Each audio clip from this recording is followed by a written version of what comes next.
या बातमीचे प्रायोजक आहेत रिदान ज्वेलर्स।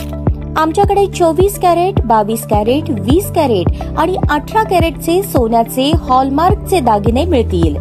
HUID नंबर प्रमाणित दागिन्यांसाठी GST बिल घेणे अनिवार्य। 100% रिसेल गॅरंटी। इतकेच नव्हे तर प्रत्येक 10 ग्रॅम सोने खरेदीवर 10 ग्रॅम चांदीचे नाणे 20 जुलै 2024 पर्यंत अगदी मोफत। ग्राहकांसाठी विशेष रिदान गोल्ड योजना। ग्राहकांनी सलग 11 हप्ते भरल्यावर 12वा हप्ता आम्ही भरणार। त्याची रक्कम 1000च्या पुढे कितीही। मजुरीवर 50% सूट देखील मिळेल। पत्ता रिदान jewellers, 133 new तिरेगाव, Chandni Chowk, forest, Solapur.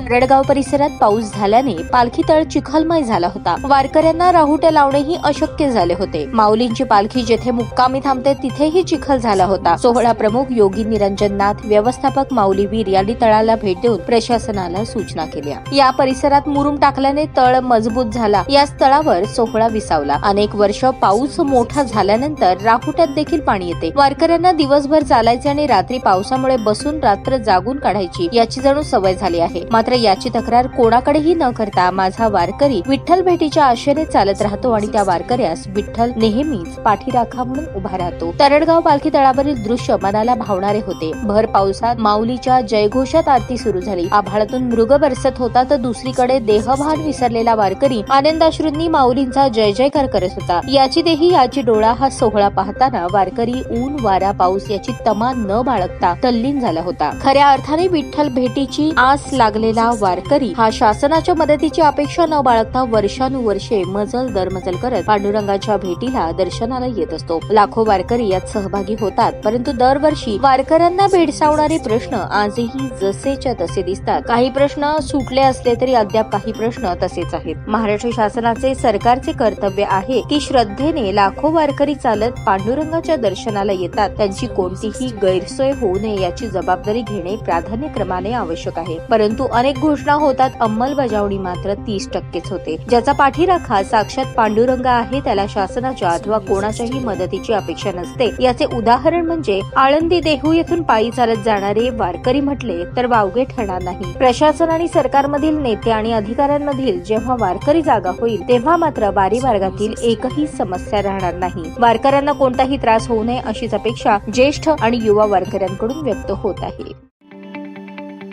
ताज्या बातम्या पाहण्यासाठी प्राईम महाराष्ट्र न्यूज चॅनलला सबस्क्राईब करा।